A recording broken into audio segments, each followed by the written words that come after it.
Our Jezebel.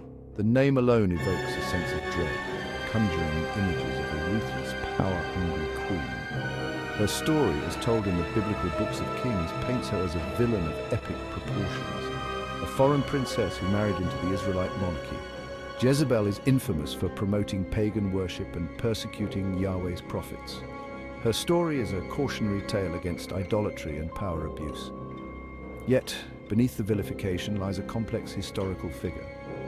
Was Jezebel truly the wicked queen portrayed in the Bible? Or is her story more nuanced, a product of political and religious clashes? This essay delves into Jezebel's life and legacy, unraveling the woman behind the myth. Jezebel was born into a royal family in Sidon, a powerful city-state in Phoenicia, now modern-day Lebanon. The Phoenicians were renowned seafarers, merchants, and builders of a vibrant culture. Jezebel's marriage to King Ahab of Israel was a strategic alliance. It brought peace and stability, opening up trade routes and fostering prosperity. As queen, Jezebel enjoyed considerable power and influence. Her arrival in Israel, however, was met with resistance.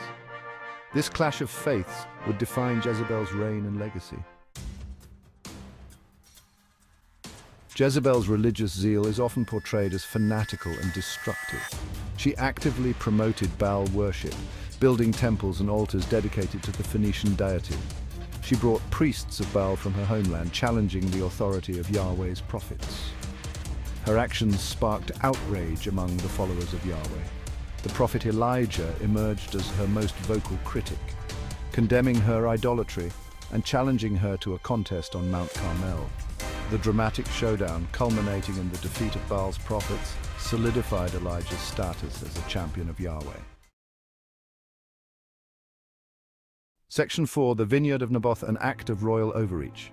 One of their most damning accusations leveled against Jezebel is her role in the seizure of Naboth's vineyard. This incident, recounted in 1 Kings 21, exemplifies the abuse of power and disregard for justice that came to define her reign in the biblical narrative. Ahab, desiring a vineyard adjacent to his palace, offered to buy it from its owner, Naboth.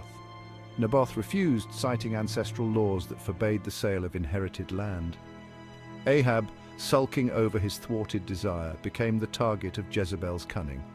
She orchestrated a plot to falsely accuse Naboth of blasphemy, leading to his execution and allowing Ahab to seize the coveted vineyard. This act of blatant injustice outraged Elijah, who pronounced a curse upon Ahab and Jezebel, predicting their downfall and the demise of their dynasty. The vineyard incident became a powerful symbol of the corruption and immorality that, according to the biblical account, had taken root in Ahab's reign under Jezebel's influence. Section 5. The legacy of a queen, vilified yet powerful.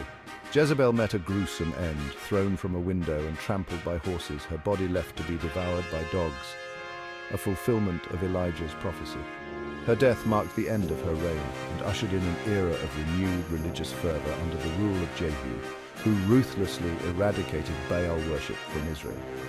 The biblical narrative paints a damning portrait of Jezebel, casting her as a symbol of wickedness, idolatry, and the seductive dangers of foreign influence.